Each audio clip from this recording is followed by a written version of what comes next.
Chapter 30. The Queen's Class is Organized. Marilla laid her knitting on her lap and leaned back in her chair. Her eyes were tired, and she thought vaguely that she must see about having her glasses changed the next time she went to town, for her eyes had grown tired very often of late. It was nearly dark, for the full November twilight had fallen around Green Gables, and the only light in the kitchen came from the dancing red flames in the stove. Anne was curled up Turk-fashion on the hearth-rug, gazing into that joyous glow where the sunshine of 100 summers was being distilled from the maple cordwood. She had been reading, but her book had slipped to the floor, and now she was dreaming, with a smile on her parted lips. Glittering castles in Spain were shaping themselves out of the mists and rainbows of her lively fancy. Adventures wonderful and enthralling were happening to her in Cloudland, adventures that always turned out triumphantly, and never involved her in scrapes like those of actual life. Marilla looked at her with a tenderness that would never have been suffered to reveal itself in any clearer light than that soft mingling of fireshine and shadow. The lesson of a love that should display itself easily in spoken word and open look was one Marilla could never learn. But she had learned to love this slim, gray-eyed girl with an affection all the deeper and stronger from its very undemonstrativeness. Her love made her afraid of being unduly indulgent, indeed. She had an uneasy feeling that it was rather sinful to set one's heart so intensely on any human creature as she had set hers on Anne, and perhaps she performed a sort of unconscious penance for this by being stricter and more critical than if the girl had been less dear to her. Certainly Anne herself had no idea how Marilla loved her. She sometimes thought wistfully that Marilla was very hard to please, and distinctly lacking in sympathy and understanding. But she always checked the thought reproachfully, remembering what she owed to Marilla. "Anne," said Marilla abruptly. "Miss Stacy was here this afternoon when you were out with Diana." Anne came back from her other world with a start and a sigh. "Was she? Oh, I'm so sorry I wasn't in. Why didn't you call me, Marilla? Diana and I were only over in the Haunted Wood. It's lovely in the woods now.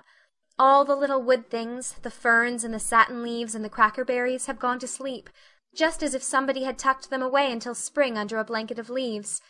I think it was a little gray fairy with a rainbow scarf that came tiptoeing along the last moonlight night and did it. Diana wouldn't say much about that, though. Diana has never forgotten the scolding her mother gave her about imagining ghosts into the Haunted Wood. It had a very bad effect on Diana's imagination. It blighted it.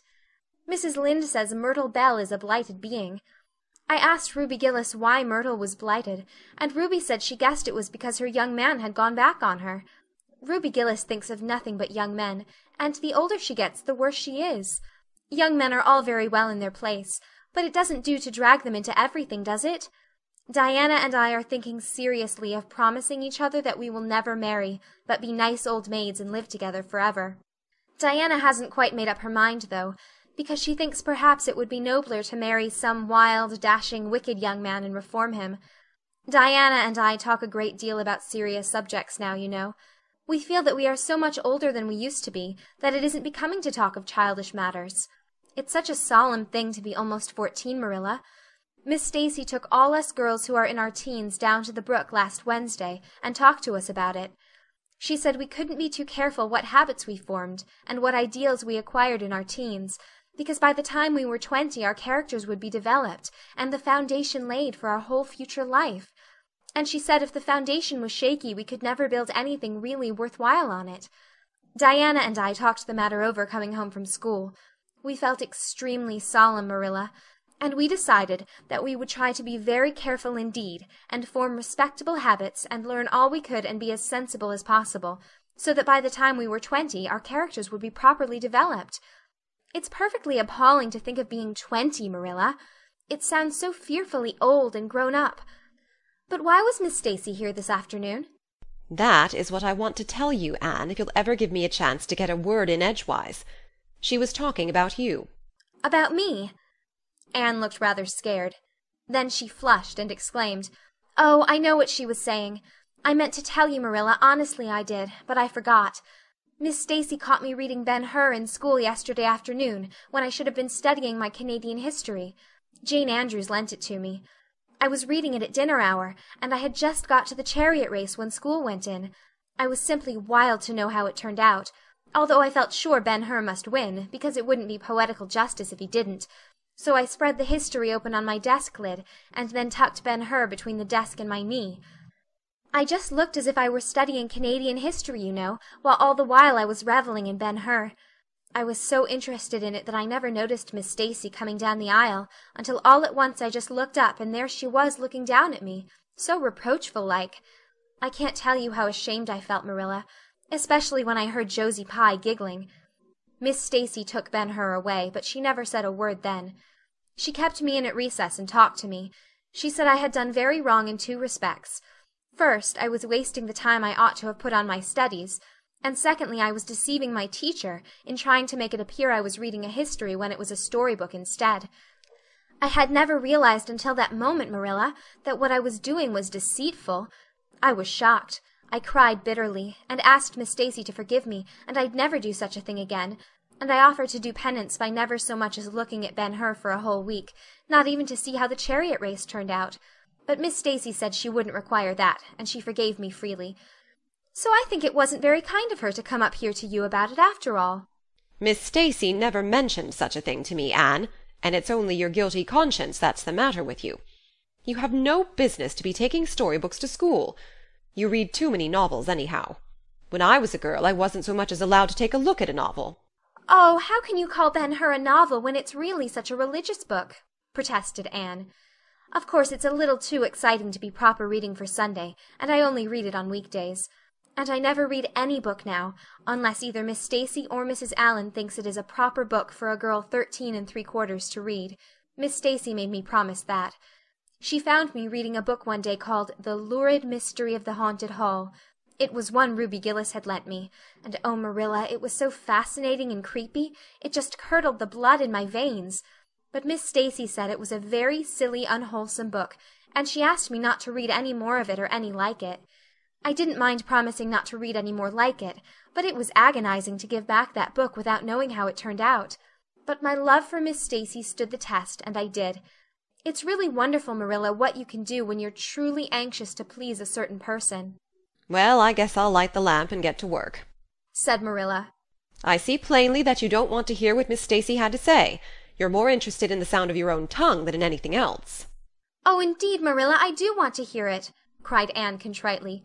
I won't say another word, not one.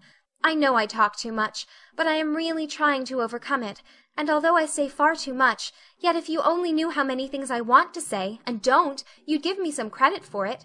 Please tell me, Marilla. Well, Miss Stacy wants to organize a class among her advanced students who mean to study for the entrance examination into Queen's. She intends to give them extra lessons for an hour after school, and she came to ask Matthew and me if we would like to have you join it. What do you think about it yourself, Anne? Would you like to go to Queen's and pass for a teacher? Oh, Marilla. Anne straightened to her knees and clasped her hands. It's been the dream of my life, that is, for the last 6 months, ever since Ruby and Jane began to talk of studying for the entrance. But I didn't say anything about it, because I supposed it would be perfectly useless. I'd love to be a teacher, but won't it be dreadfully expensive? Mr. Andrews says it cost him $150 to put Prissy through, and Prissy wasn't a dunce in geometry. I guess you needn't worry about that part of it. When Matthew and I took you to bring up, we resolved we would do the best we could for you, and give you a good education. I believe in a girl being fitted to earn her own living whether she ever has to or not. You'll always have a home at Green Gables as long as Matthew and I are here, but nobody knows what is going to happen in this uncertain world, and it's just as well to be prepared. So you can join the Queen's class if you like, Anne. Oh, Marilla, thank you. Anne flung her arms about Marilla's waist and looked up earnestly into her face. I'm extremely grateful to you and Matthew, and I'll study as hard as I can and do my very best to be a credit to you. I warn you not to expect much in geometry, but I think I can hold my own in anything else if I work hard. I dare say you'll get along well enough. Miss Stacy says you are bright and diligent. Not for worlds would Marilla have told Anne just what Miss Stacy had said about her. That would have been to pamper vanity.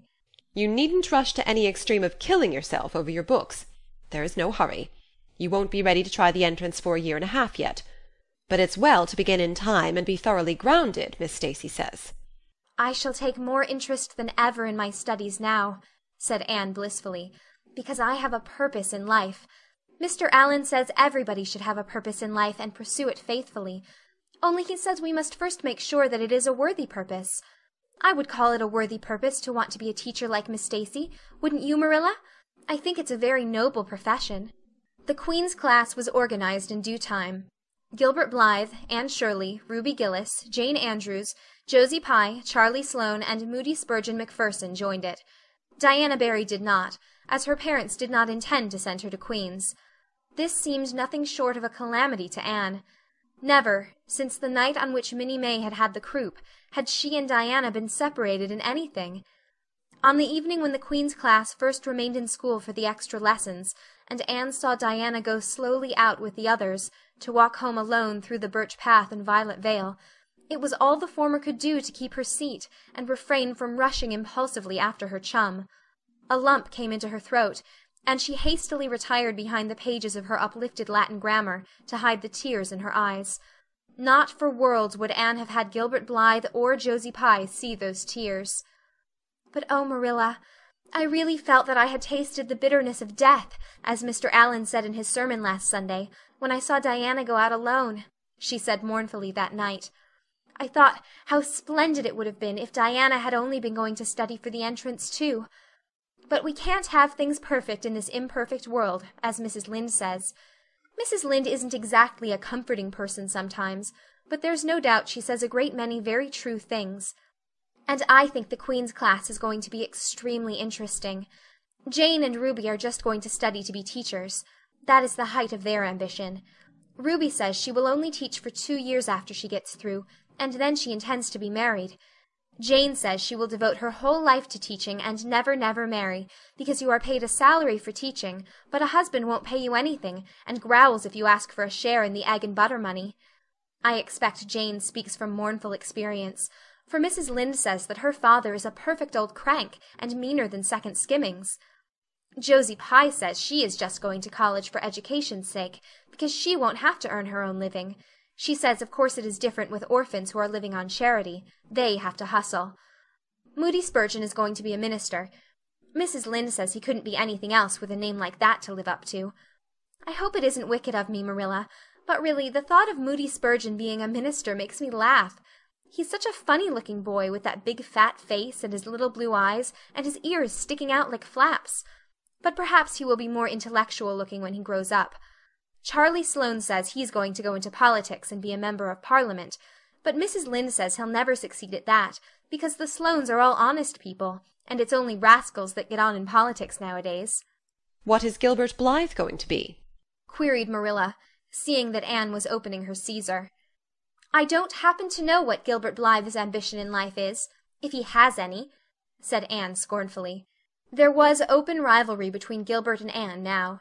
Previously the rivalry had been rather one-sided, but there was no longer any doubt that Gilbert was as determined to be first in class as Anne was. He was a foeman worthy of her steel. The other members of the class tacitly acknowledged their superiority, and never dreamed of trying to compete with them. Since the day by the pond when she had refused to listen to his plea for forgiveness, Gilbert, save for the aforesaid determined rivalry, had evinced no recognition whatever of the existence of Anne Shirley. He talked and jested with the other girls, exchanged books and puzzles with them, discussed lessons and plans, sometimes walked home with one or the other of them from prayer-meeting or debating club. But Anne Shirley he simply ignored, and Anne found out that it is not pleasant to be ignored. It was in vain that she told herself with a toss of her head that she did not care. Deep down in her wayward, feminine little heart she knew that she did care, and that if she had that chance of the Lake of Shining Waters again she would answer very differently. All at once, as it seemed, and to her secret dismay, she found that the old resentment she had cherished against him was gone just when she most needed its sustaining power. It was in vain that she recalled every incident and emotion of that memorable occasion, and tried to feel the old satisfying anger. That day by the pond had witnessed its last spasmodic flicker. Anne realized that she had forgiven and forgotten without knowing it, but it was too late.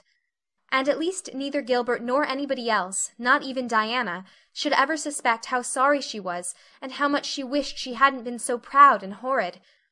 She determined to shroud her feelings in deepest oblivion, and it may be stated here and now that she did it, so successfully that Gilbert, who possibly was not quite so indifferent as he seemed, could not console himself with any belief that Anne felt his retaliatory scorn. The only poor comfort he had was that she snubbed Charlie Sloane, unmercifully, continually, and undeservedly.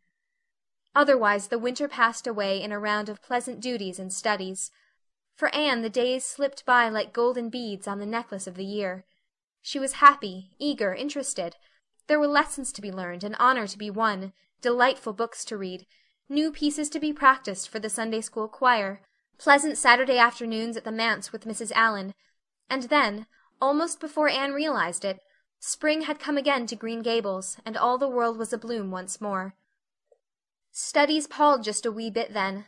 The Queen's class, left behind in school while the others scattered to green lanes and leafy woodcuts and meadow byways, looked wistfully out of the windows, and discovered that Latin verbs and French exercises had somehow lost the tang and zest they had possessed in the crisp winter months.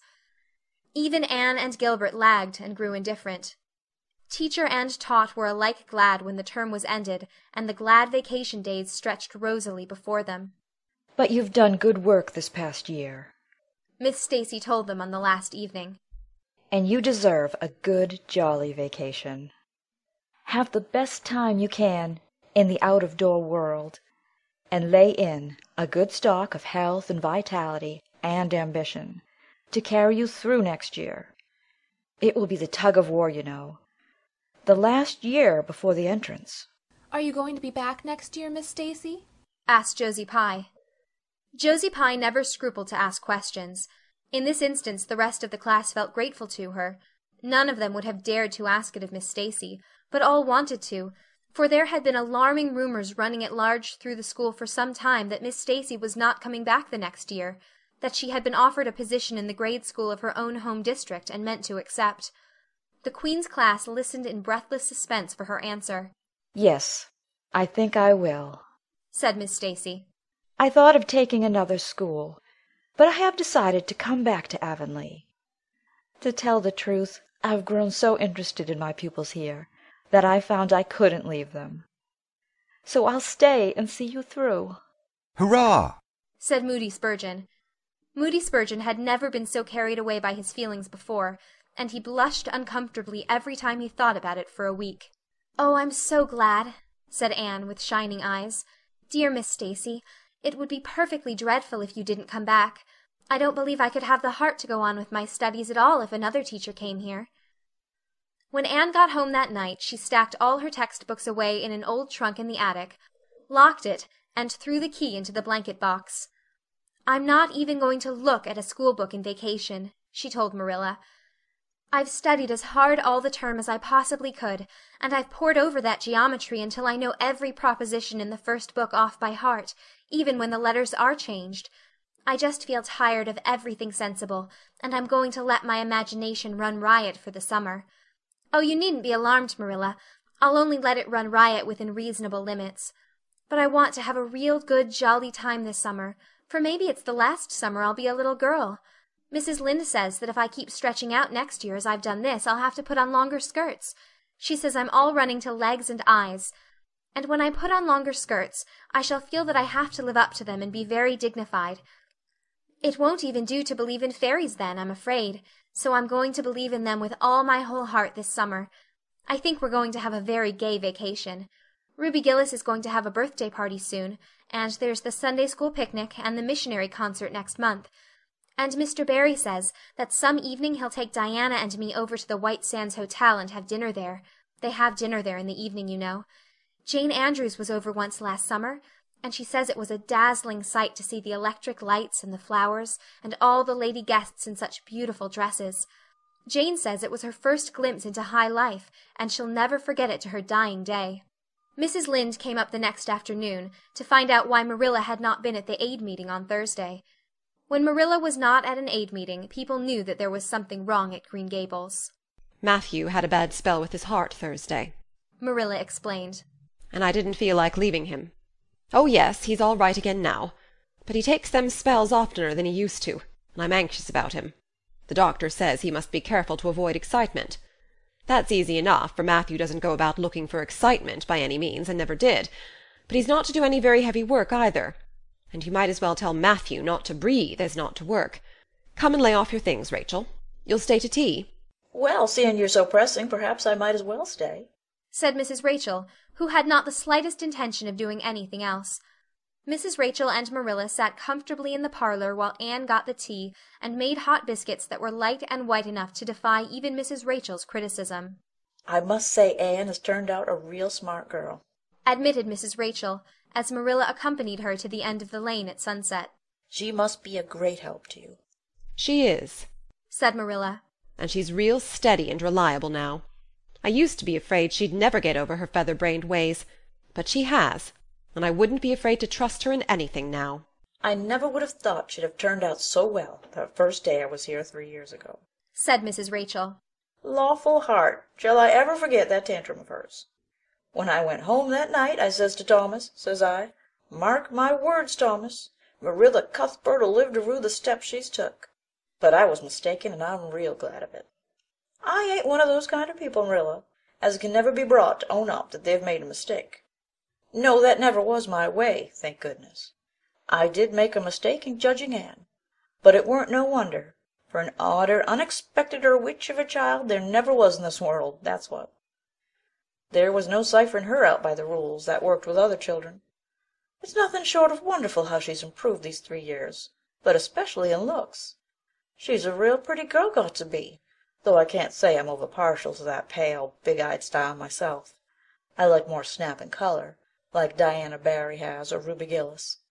Ruby Gillis's looks are real showy, but somehow, I don't know how it is, but when Anne and them are together, though she ain't half as handsome, she makes them look kind of common and overdone. Something like them white June lilies she calls narcissus alongside of the big red peonies. That's what.